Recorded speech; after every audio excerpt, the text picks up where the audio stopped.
Anyway, the music that you would have heard was Hakitva, orchestral version of today's Israeli national anthem. And it was the music played by the Zionist settlers back in this period. The orchestral version, again, would have been on this, but, well, some of you will, I think, know the melody or the words. Anyway, we're still visiting exotic parts of the world using these wonderful 120-year-old guidebooks, extremely detailed. This one came out, well, several editions, as we'll see, and covering this particular part of the world, the changes that happened between the 1870s and 1912 are interesting and worth taking a look at. There's a reprint of this Baedeker, but in a smaller than usual version. I'll pass this one around. This Historical Palestine includes the main portions of this guidebook that cover today's Israel, but leaves off a lot of the other parts. But still, you can get a look at what this old Baedeker would look like. And we can start it running around over here.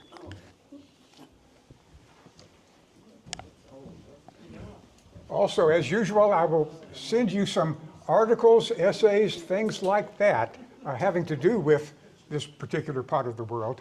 If you're not on the list to receive those, then I've got a yellow sheet that I can pass around, and you can add your email to that if you want to get some interesting items. But we're certainly here in an interesting part of the world. Baedeker did do a few non-Western world volumes, and these are the ones that came out right before World War I.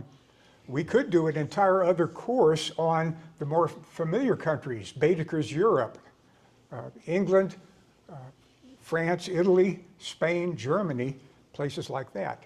They're quite remarkable. But for the non-Western world, here's what was covered by Baedeker. The Caucasus and Turkestan were both in Russia, the Russian Empire, as we saw.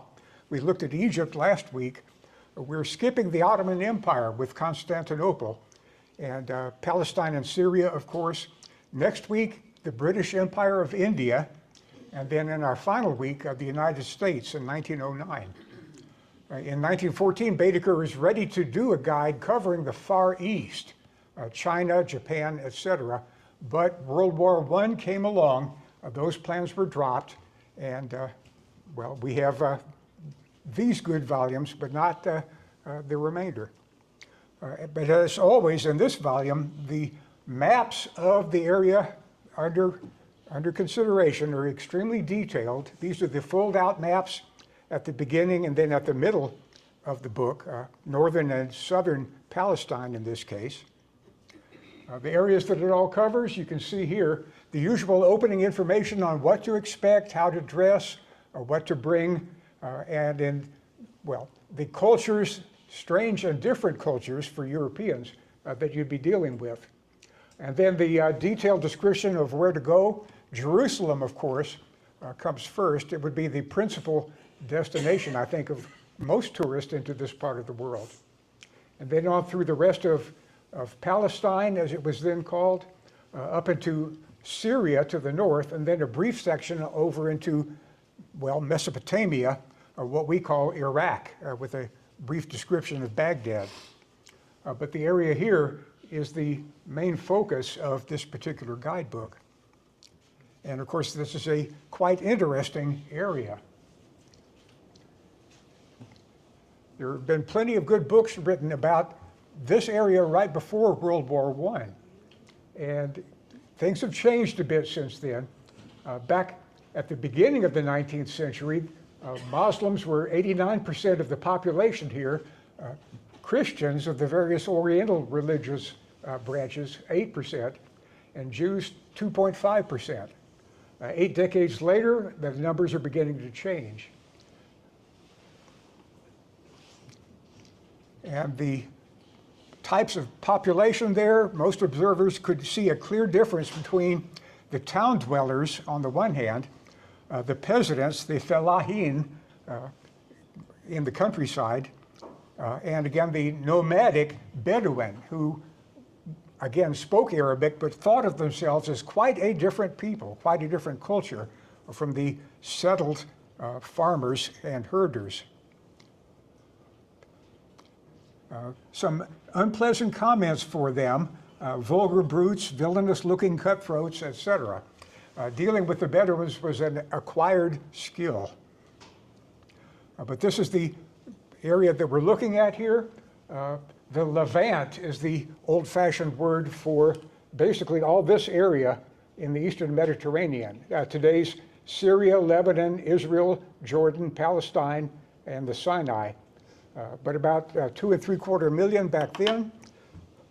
Needless to say, the population has grown enormously since that time, just as it has in all other parts of the world that we've been looking at.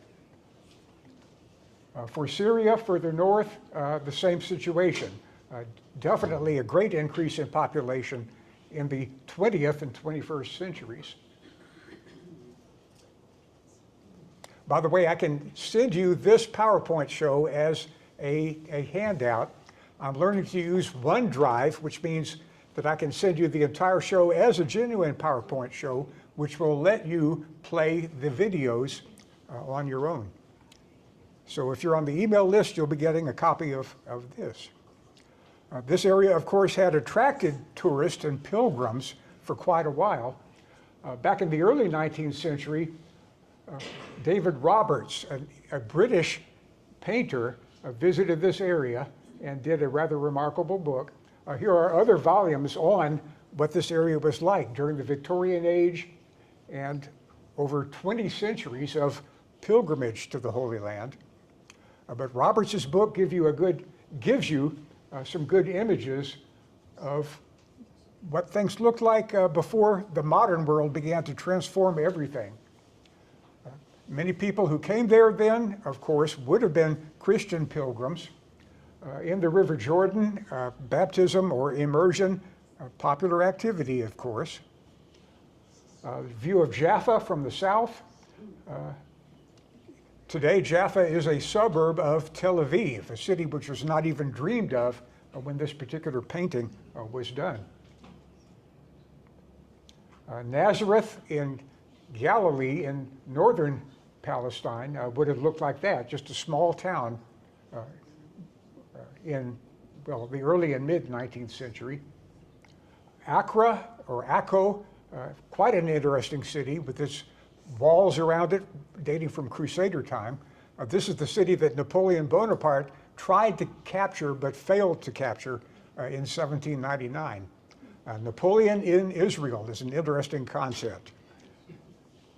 But Accra today is, again, a very attractive town to be visited. That's just a brief glimpse of what Robert's paintings reveal. Baedeker catered to independent tourists who wanted to inform themselves. He gave them all the information they needed to make a tour on their own. Both in Egypt and here, there was this alternative. The Cook's tours were flourishing back in this period. If you wanted to go with a group, then this, well, gave you that option. This was not really, I think, a competitor to the Baedeker concept, because an awful lot of people who took these group tours would have bought Baedekers and taken them with them just because of the stupendous amount of detailed information that those guidebooks provided. The U of I library has samples of these old Cook's Tour programs. And there's a website on leisure, travel, and mass culture which can provide you a number of the images of what these tours had to offer.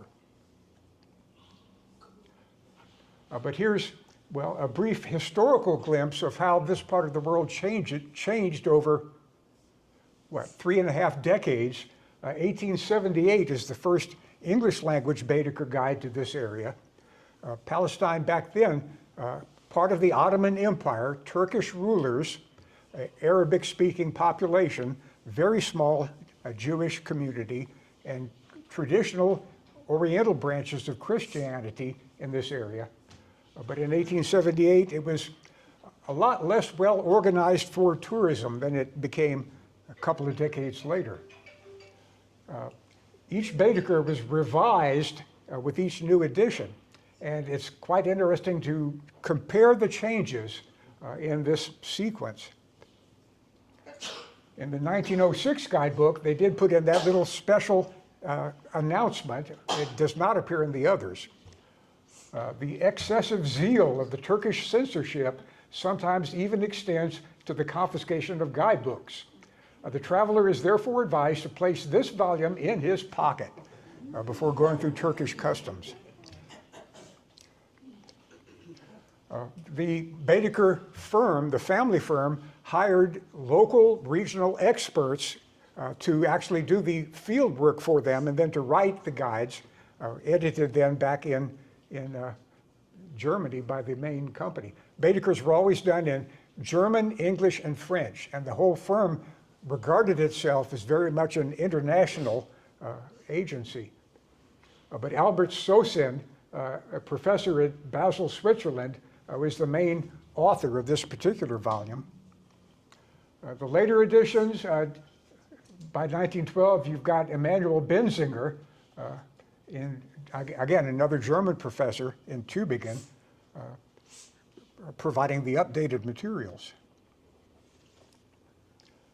Once again, here's the detailed look at the maps, and we can begin with the usual preliminary observations.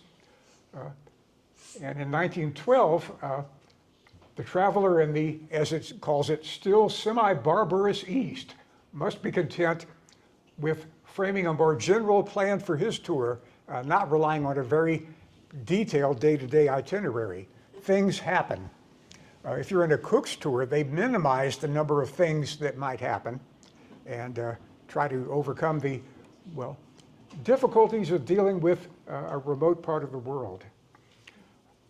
At that time, there was not a single really, well, no railway quite yet. It would be built later on. And the number of regular good roads, well, hardly any at all. You'd needed to be prepared to do things on horseback. Mode of traveling, one has been projected. An imperial firman, a decree of the Ottoman Sultan, that the government was granted back in 1875, but again, it took a while to get things done. There were still a few indications of the old Roman roads in this part of the world, but just a few modern ones. You could ride horses, of course, and it gives you some information on Oriental horses are generally docile, may be safely mounted by the most inexperienced rider, sure-footed, and the saddles and bridles are generally bad. You could also, of course, ride a camel. And the etiquette of doing that, or the experience of doing that, quite a bit different. And get a well-trained animal of easy gait. Make sure you note its details, because the person who rents you the horse might try to substitute an inferior one after you've looked the other way. Before starting, it's usual to give the owner a gabun, or earnest money, which can then be deducted from the final reckoning. If you're on your own in the Orient in those days, you might want to hire a dragoman. I can send you an article about this category of tourist guides. Baedeker provides quite a bit of information for those who want to employ such a local expert. They're more than mere interpreters. They make all the necessary arrangements for your trip. He provides a sample, 2 pages of fine print followed by 3 pages of explanatory notes about the contract that you ought to get your dragoman to sign. And of course, you should only hire one, not by just somebody who comes up to you on the streets the first day you arrive in Jerusalem, but rather somebody recommended by, for example, your local consul or someone else. And various other possibilities for doing it yourself in Palestine. You could, well, hire a dragoman and operate without tents, living in or spending your nights in local houses. You do want to take a lot of flea powder with you in that case. You could do without a dragoman and simply hire servants, or hopefully speaking your language. Or you should really be rugged and independent and hire a muleteer, somebody to tend your horse and the other, perhaps donkeys, carrying your supplies. You could do it in a rugged fashion, avoiding the cook's tour luxuries. Hospitality. If you visit the rural towns and villages, the traveler need not hesitate to ask for quarters in private houses. The inmates are aware that the francs, the overall term for Westerners used by people in the Middle East, the francs always pay and therefore receive them gladly. The dragoman should be sent to inquire where the party can be received. The Khan, as it's called, the place where caravans and other groups might stay, swarm with vermin, should never be resorted to except in cases of absolute necessity. You have been warned. Coffee houses, widely available. There are, of course, beggars. And here's the classic Baedeker description of what that experience would be like, using the rather racist vocabulary of this period in the early 19th century. Poverty, the beggars imagine, is unknown among us, whilst in reality, Baedeker says, we feel its privations far more keenly than they. I'm not really sure about that, but that's the attitude that he would have had. In every village, the traveler is assailed with crowds of ragged, half-naked children shouting, "Bakshish, bakshish, ya kawaja." The best reply is to complete the rhyme with "Mafish, mafish, there is nothing," or "Allah yachtik, may God give thee." Bakshish means a gift, and as everything is to be had for gifts, the word has many applications. With bakshish, the tardy operations of the custom house officer are accelerated. Bakshish supplies the place of a passport, exclamation point. Bakshish is the alms bestowed on a beggar. Bakshish means blackmail, and a large proportion of the public officials are said to live almost exclusively on bakshish. Be prepared for dealing with this. The custom of scattering small coins for the sake of the amusement furnished by the consequent scramble is an insult to poverty that no right-minded traveler will offer. Public safety, on most of the frequented routes, no dangers. The consul, your consul, can inform you as the situation. When you're out in the desert, dealing with a Bedouin sheikh of his tribe will provide you with the security that you need. I'll send you this whole thing as an email. You can read all this in detail if you wish. Shopping, of course, just as in Egypt, bargaining in bazaars would be almost a requirement. And the etiquette of how to do that, the usual routine for high price, low price, haggling back and forth, pretending to walk out the door, which will make the shopkeeper lower his price yet again, and then the final compromise right in the middle, explained in some detail. If you don't play that game, you'll lose a lot of money. The population of Syria at this time, 9.3 million people, broken down, as you can see, into the various religious groups and cultural groups. The Syrians, used in a general sense, the descendants of all those people who spoke Aramaic in ancient times. Some of these have remained loyal to the Christian faith and its Oriental branches, and others have embraced Islam. The Aramaic language gave place to Arabic, and just a small trace of Aramaic still spoken in a few small villages. The Arabian population, the Khadari, the peasants, the villagers, the farmers, and the Bedawi, the nomadic tribes. Definitely a difference between those two categories. The tent of the Bedouins described here, They live very poorly. They are very fond of singing, storytelling, and poetry. Of religion, says Baedeker, the Bedouins know little. They were Muslims, but supposedly not particularly devout ones. A peasant family in Ramallah would look like that around 1912. And every tribe is presided over by a sheikh, dealing with him, making arrangements for tribal feuds or conflicts would have to be, well, looked out for if you're going into that part of the Middle East. The Turks, the ruling elite of this Ottoman Empire, not very numerous in Palestine. Baedeker says they are intellectually inferior to the Arabs, which is a rather sweeping statement, of course, but that's the attitude that existed back in those days. The Jews who remained in the country from ancient times were but few in number. Most of those who now reside in Palestine are comparatively recent settlers from Europe. Much more on them, of course, in another minute or so here. The Europeans, or the Franks, a very small proportion of the population, adopting or living in that area and adopting the manners of the country. Descriptions on, well, stereotypes on the various peoples. Semitic races is the phrase that was used back in those days. The Muslims, about 3/4 of the population.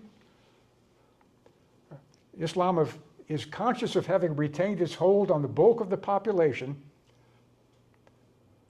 and they can scarcely be said to be more fanatical than the adherents of the other religions, including, of course, the Eastern Christian sects. The Christians of the East belong mainly to the Greek Church, Greek Orthodox, with other variations of that. The Patriarch of Jerusalem has jurisdiction over the greater part of Palestine. The Armenian Church, the Gregorians, the Syrian Jacobites, and the non-united Copts are almost unknown in Palestine except in Jerusalem, but are more common in other parts of the area. Some description of these religious differences here. The Nestorian Christians, or Chaldeans as they were called, met with in northern Syria only. Roman Catholics, of course, Franciscan monks and others, located in the Middle East ever since the days of the Crusaders. The Maronite Christian Church, found in what is today Lebanon, an Oriental church which affiliated with the Catholic Church. The Pope could make special arrangements for some Eastern churches who accepted papal supremacy. And here's the Frank monks, the European monks, with their monasteries in the area. Protestants, a few of them, converted chiefly through the agency of the different missionary groups. Beirut is the headquarters of the Americans, and the English and German agencies as well, missionary efforts. The Jewish population, the so-called native Jews, and of the foreign or immigrant Jews who have come in the last few decades. The latter group is more considerably the larger. The immigration, less of a religious than of a political and social nature, such as the oppressions, the pogroms, the race riots, the anti-Semitism in Russia, Romania, and other lands. Here's a good, slightly older book on this part of the world, still very much worth reading, written in around 1970. The maps here shows the areas in which the Jewish population of the Holy Land was concentrated over the last 2,000 years and more. The native Jews are Sephardic, Spanish-Portuguese Jews who immigrated after 1492.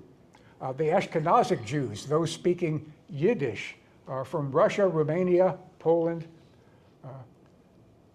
and again, subdivided into Perushim and Hasidim, the Pharisees, the mainstream, and the Hasidic Jews. A third group, Bokhara Jews from Central Asia. We glimpsed them, I think, last week when we looked at the Russian Empire. They, having immigrated from pious motives, they live in Jerusalem in a colony of their own. And the Yemenite Jews from that remote corner of the Middle East and the southern end of the Arabian Peninsula. Of recent years, strong efforts have been made to resuscitate Hebrew and to make it the popular speech of the Jews. As a matter of fact, it forms a connecting link between the various factors, and is already quite commonly spoken. Of course, Hebrew is today a living language in Israel. The costumes and customs, you can distinguish between the different groups by the style of their turbans or their headgear. There's a 10-page essay on Islam and the Islamic religion, giving all the information that might be needed about their doctrines, their ceremonies. The morality, polygamy, every Muslim is permitted to have 4 wives, yet monogamy is more frequent. After all, the human race, I believe, is about 50% male and female. So the only people who could afford 4 wives under Islam would be the quite wealthy. 19th century developments, of course, the Zionist movement. After 1881, the pogroms in Russia resulted in this departure of Russian Jews. Most came to America, some came to Palestine. Excellent books on this period of history before World War I. Amy Marcus's book, Jerusalem 1913, is quite good on this era, the last period in which Jews, Muslims could live together in a certain amount of friendship. And the new emphasis on this Ottoman era has produced some excellent scholarship. 1908, in Constantinople, the Young Turks took power, leaving the Sultan on his throne, but opening up an Ottoman parliament and letting groups organize politically. This is really the birth of modern politics in the Middle East and in what would one day become Israel and Palestine.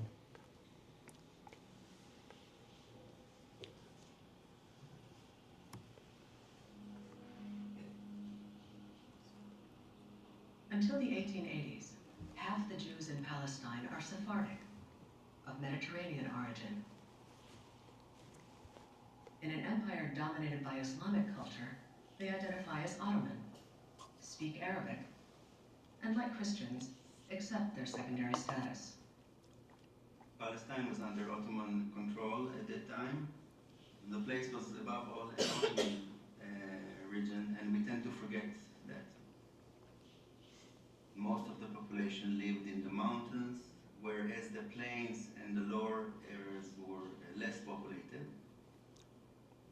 Their land was less suitable for traditional agriculture, and these are the regions where most of the Jewish colonization activity took place since the 80s. In 1881, Tsar Alexander of Russia is assassinated. Blamed for the economic turmoil that ensues, a wave of anti-Semitic violence, pogroms, is unleashed on the Ashkenazi, Jews of Eastern Europe. The result of that is massive Jewish emigration from Eastern Europe. About 2 million Jews pack up, go to the shore, get on boats, and leave between 1882 and 1903, and of those, only 2 to 3% end up going to Palestine. This wave of repentance was the first Aliyah.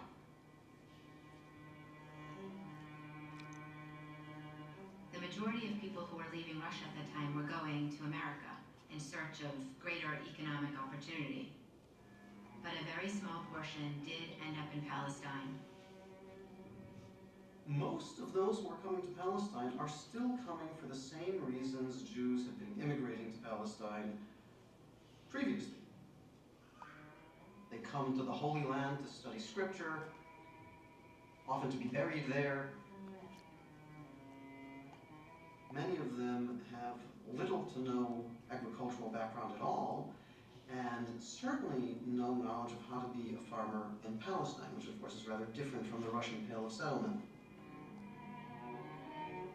The immigrants who are arriving called their settlements Rishon LeZion, first in Zion, or Petach Tikva, ray of hope. They gave the names to reflect their sense of hope of going to the Holy Land.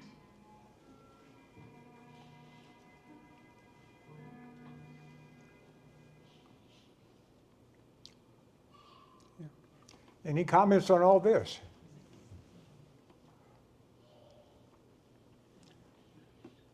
When you come by ship in the olden days, Jaffa would be the spot to land.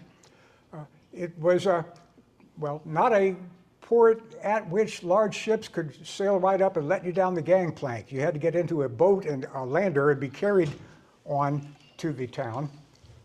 And the experience looked something like this. Okay, I hope you did not get seasick on that. The area near Jaffa included a number of the new Jewish villages that had been set up as part of the Zionist movement.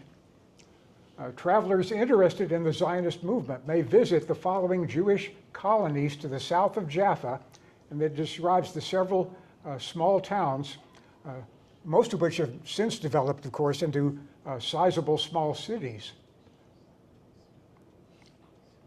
One good example of the changes that happened would be this. In 1909, the name Tel Aviv is not mentioned in Baedeker, but it had just been founded as a Jewish suburb on the outskirts of Jaffa. If you compare the map on the left with the one on the right, you can see where that new city was beginning to develop. Ahuzat Bayit means homestead. The name later changed to Tel Aviv, Hill of Spring. And the Jewish settlement in these years before World War I, shown here. One town of, particular interest to my family is Rehovot, a small city south of Tel Aviv. The Weizmann Institute is there, and also our daughter-in-law is from there, and that provides a family connection. It's changed quite a bit, of course, since then, including dropping that Germanic spelling of the town name. The wealthy people like Baron Rothschild, one of the most famous wealthy Jews in Europe, sponsored, patronized this movement, provided funds for it, visited the Palestinian towns before World War I. Jerusalem itself, of course, very much worth a visit for anybody coming to this area. Here's the usual detailed Baedeker map, the usual listing of hotels, restaurants, tourist office, and here's a listing of dragomans by name for particular ones that Baedeker would recommend that you contact and employ.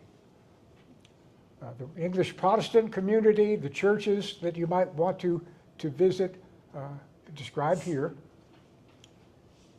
The Jews in Jerusalem, 3 large synagogues, one for the Sephardic Jews, 2 for the Ashkenazim.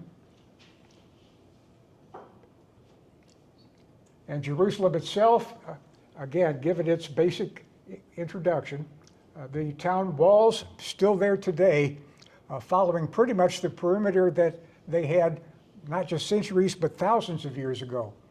The walls of the old city today were the ones built by Suleiman the Magnificent, the Ottoman Sultan, in the 1500s.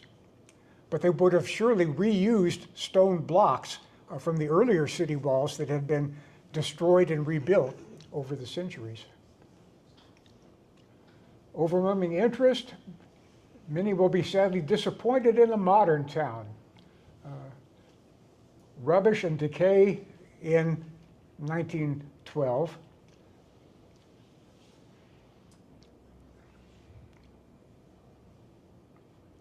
And the description of the wall shown here. Oops, I'm going the wrong direction. Oops. Here's Jerusalem in 19... Palestine was not very much longer then to be the province of the Ottoman Empire. Well, of course, that empire came to an end after World War I, but that's a glimpse of how it appeared back then. You can walk along the top of the walls all the way around the old city, except for the one portion which overlooks the Haram al-Sharif, the Dome of the Rock. At that point, you have to get down, go umpteen hundred yards, and then climb back up the stairs again. But it's an interesting walk. The lepers begging for alms are, well, no longer a feature of life in today's Israel, Palestine. In 1912, again, the population of Jerusalem shown here.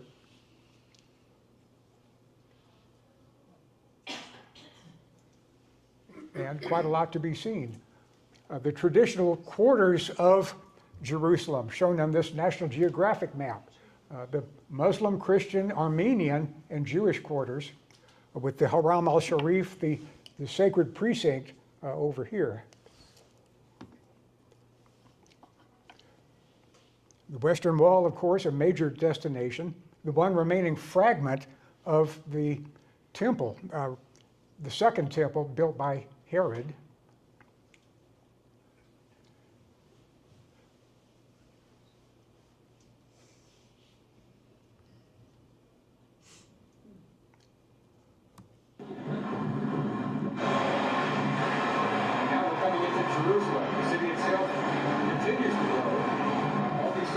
Here are now part of the city. They've been annexed to it.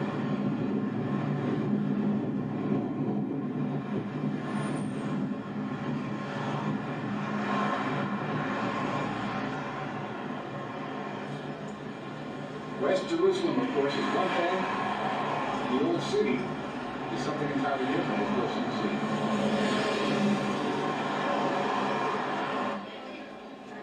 If any place can be called the heart of Jerusalem, this is it.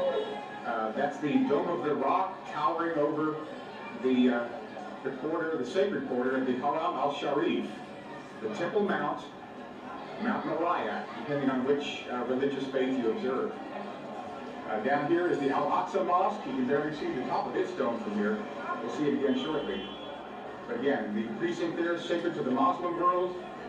On the western face of it, of course, is the famous Western Wall, sacred to the world's Jewish community.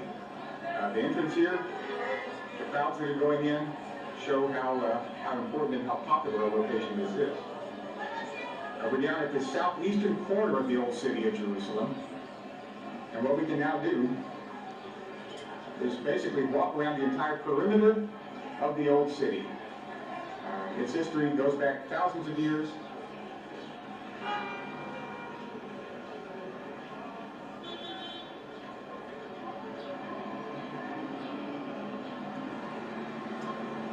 The Haram al-Sharif, again, the mosque on the southern side. The Al-Aqsa Mosque, third holiest shrine in the Muslim world, third only after Mecca and Medina, the cities of the Prophet Muhammad himself. For more than 100 times over 3,000 years, Jerusalem has been the target of invading armies. And on at least 22 of those times, there have been terrible sieges of the city. Sometimes it's filled, sometimes not. But the geography of this area, the geography of the land on which Jerusalem is built, helps to explain a lot about its history throughout that whole period. The city, the old city, is on a spur, a high rocky ridge, with valleys on three sides of it. Steep valleys, and shortly we'll see how steep. So the east is Kidron Valley. Beyond that, the high hills, as we'll see shortly. On the south here, the Hinnom Valley. Again, making the city difficult to approach with any kind of equipment needed to break through those walls. Siege engines, siege towers. The steep slopes that make it awfully hard to get here. On the western side, the Tyrolean Valley ran and runs up just west of the face of the old city itself. Today, of course, Jerusalem is grown far beyond the old walls. Part of the Tyrolean Valley has been filled in. But for all but the last century of its history, that face too was shielded by a steep drop, a steep slope from attack in that direction. Only on the north, as we'll see later, was Jerusalem most accessible, and on all but one occasion, the city would be attacked successfully only from the north.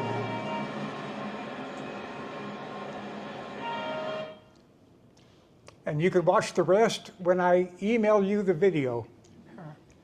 But that's what Jerusalem looked like in 2007. One particularly interesting point, of course, is this one. The Church of the Holy Sepulchre, big sprawling building. This is its appearance recently. It's not an architecturally perfect building by any means, but it does include the traditional sites both of the crucifixion and of the burial of Jesus and the resurrection. They were close enough to each other for one large church to be built by Empress Helena, the Roman Emperor Constantine's mother. The building itself, of course, very much remodeled and rebuilt since that ancient time. A modern day Baedeker gives you the key to what the various chambers are. And the old Baedeker, of course, does the same with a quite detailed description. What I've done is to color code the rooms of this building to show which of these Eastern churches owned each one. 6 Christian denominations share the ownership. They are jealous of each other. And there are very many stories about the rivalries. A light bulb burned out. 2 denominations argued about who should change it. The Jewish supervisor of the whole thing snuck in at midnight, changed the bulb. A miracle, the light works again, no problem. You have to play that game apparently, and have had to do for many centuries.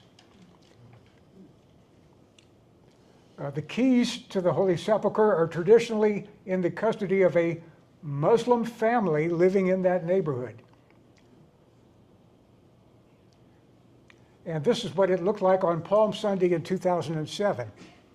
We were there as part of a tour group, and the ceremony, the procession going around the center of the church, the heart of it, meant that, it's carefully timed. Each denomination jealously preserves that timetable. Each one has to be totally punctual. We got in there to the middle. We're delightfully trapped there for 10 or 15 minutes until the next procession got underway, at which point we could make our exit.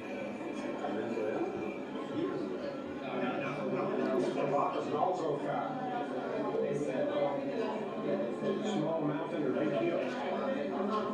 And that is to prevent snows to be caused by the earthquake after the precipitation.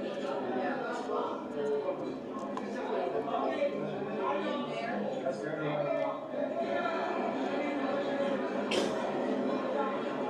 13 station of the car.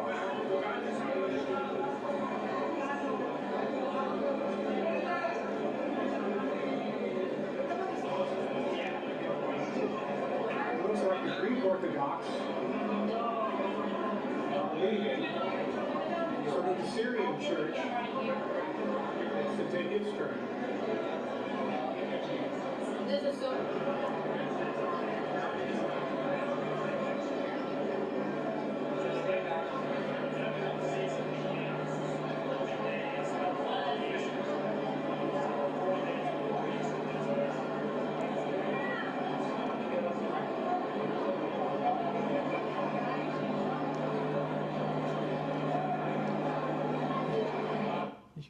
You can see the rest at your leisure. Our tour guide was bilingual. She had members of our group were speaking both English and Spanish, and she did give useful advice. In the Arab quarter, it will be again crowded, so you know, elbows. And you saw the police, how he caught the thief. Pickpockets, of course, are highly skilled over there. There's a huge crowd outside the church on Palm Sunday. I don't know what percentage of that crowd would be plainclothes policemen, but I suspect it would be quite a sizable percentage.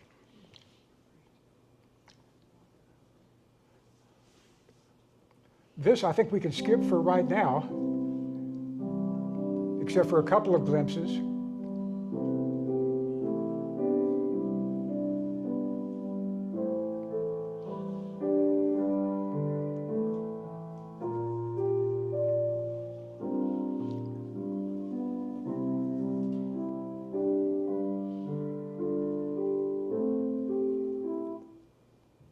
And move on.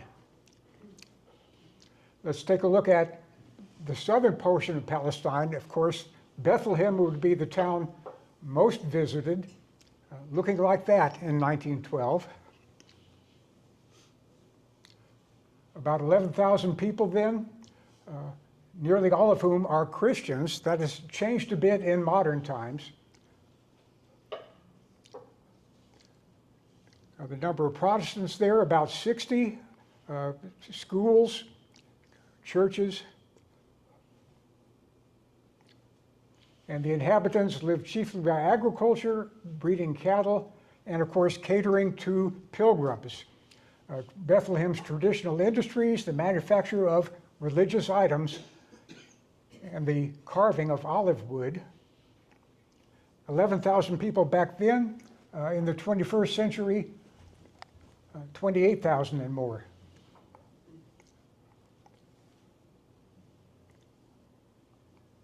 With, of course, the very famous buildings. In northern Palestine, we can visit Nazareth. Back at that time,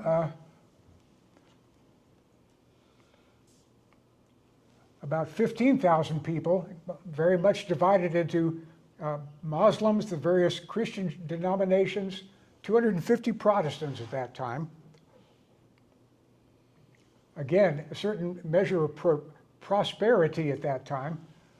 Farming, this is the more fertile part of today's Israel. 15,000 people then, 78,000 people today.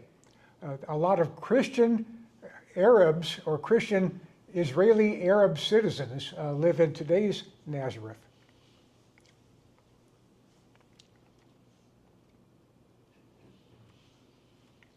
Accra on the coast, we caught a glimpse of it in that painting by David Roberts. Quite an interesting town with its Crusader walls still there today. In central Palestine, Hebron is not much visited today, but it's within the West Bank or Palestine or Palestinian Authority lands, or whatever the name that you might choose to use. But the population of Hebron, back in 1912, the Muslims there are notorious for their fanaticism, and the traveler should therefore avoid coming into collision with them. The children shout a well-known Arabic curse after Franks, of which, of course, no notice should be taken. And the different changes over the, decades of these Baedekers.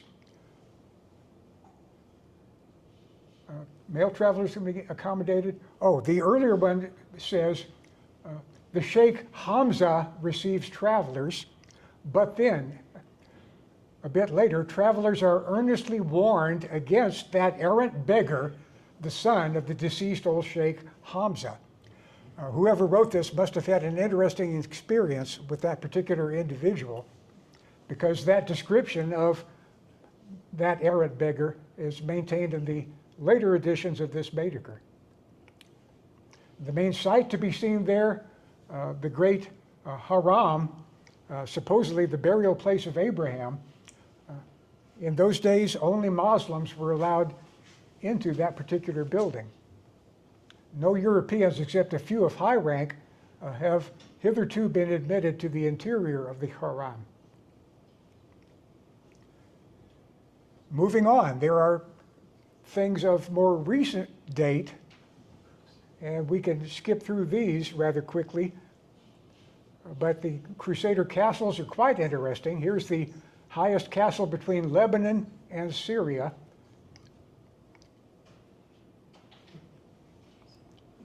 Well, let's skip that one for now.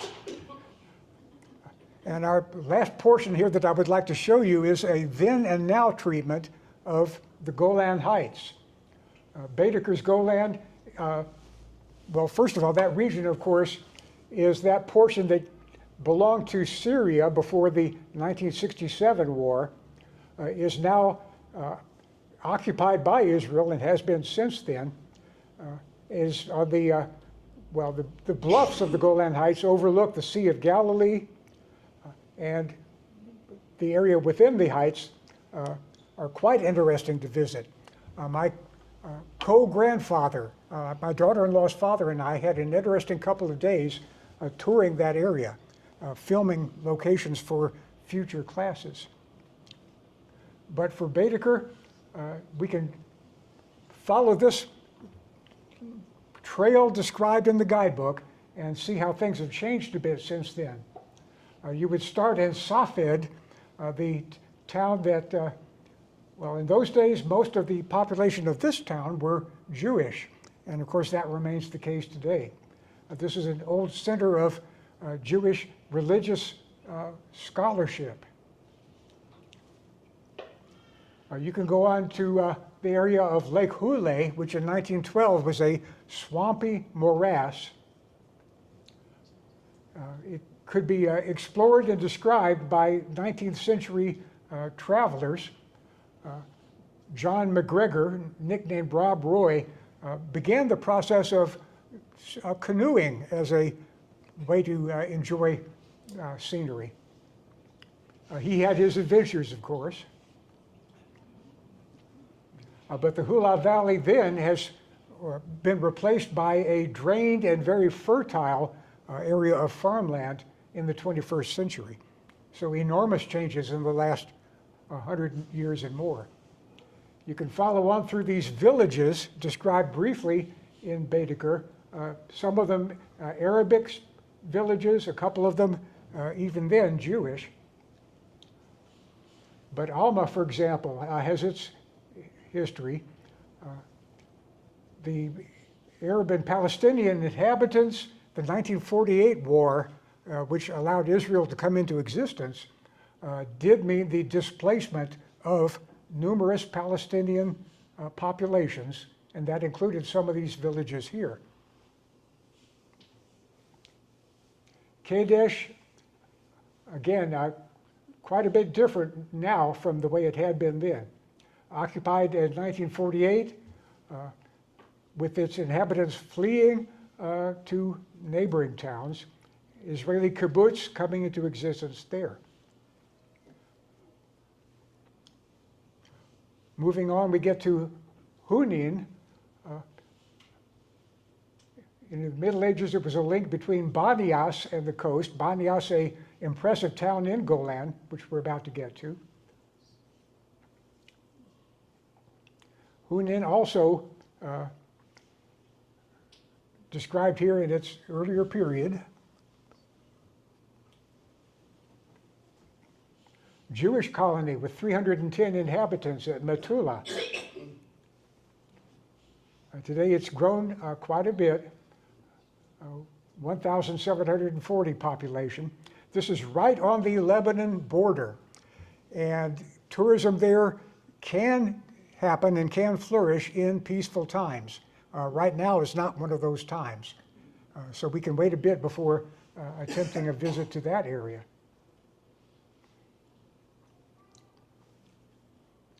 It's the location of the Tel El Qadi, the ancient city of Dan. The biblical description from Dan to Beersheba would be the supposed distance of ancient Israel with its northern and southern towns. And Tel Dan archaeological site can be explored today. Banias in the Golan Heights, a remarkably attractive town with a spring, a cave, a Roman and Byzantine city that can be visited. And a nature reserve, quite splendid. The Golan Heights has an awful lot of water. The sources of the River Jordan are there. And the famous Nimrod's Castle towers over that village of Banias. Crusader Castle, quite well preserved, quite interesting. You can go on and visit the Birkat Ram, a lake,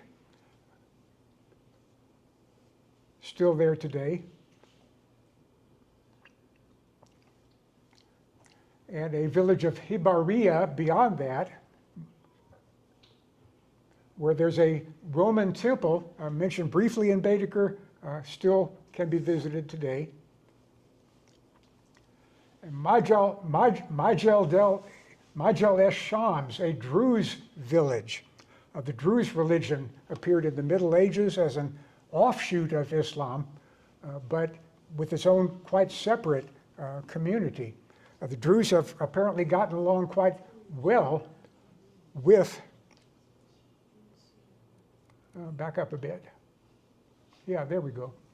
That village is an interesting one. The Druze make delicious pita bread, by the way, a special style. And the Golan Heights, after 1973, was the most peaceful part of the Middle East. UN peacekeeping forces were there. Not a shot was fired in anger there on the boundary between Israel and Syria. With the outbreak of that Syrian civil war, that thing changed. And there was a rocket attack on this village in 2024. The first violence to happen there since the 1970s. Moving on, we get closer towards the road to Damascus. Passing on, using a different map now, going on beyond what is today Israel and the Golan Heights, reaching Damascus along this caravan route. You will have made this journey on horseback, and I hope you aren't too saddle sore after having gotten there. You could also pass right through the middle of the Golan. Here's an alternative route from Safed over the Bridge of Jacob's Daughters, still there today, and then on through the center, through Quneitra, the town at the center of today's Golan Heights. No, not at the center, but at the outer edge. Pretty much a ghost town since 1973, but it's on that neutral zone between Israel and Syria. The new government in Syria today may change the situation in this part of the world for the better. We'll have to wait and see about that. But anyway, that's a tour through the Golan Heights back then and in the 21st century. National Geographic tries to keep track of all the changes in this area. Back in 1947, there was that plan shown on the middle map, approved by the United Nations for a two-state solution. That never happened. And of course, the situation today is what it is. The 1946 National Geographic map shows the Jewish settlements in British Palestine in red. And of course, things have changed a bit since then.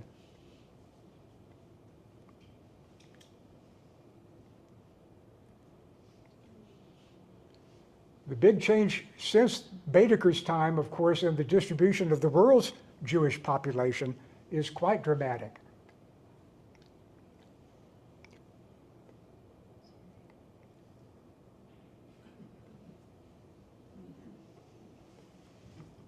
Okay. Any questions on all that?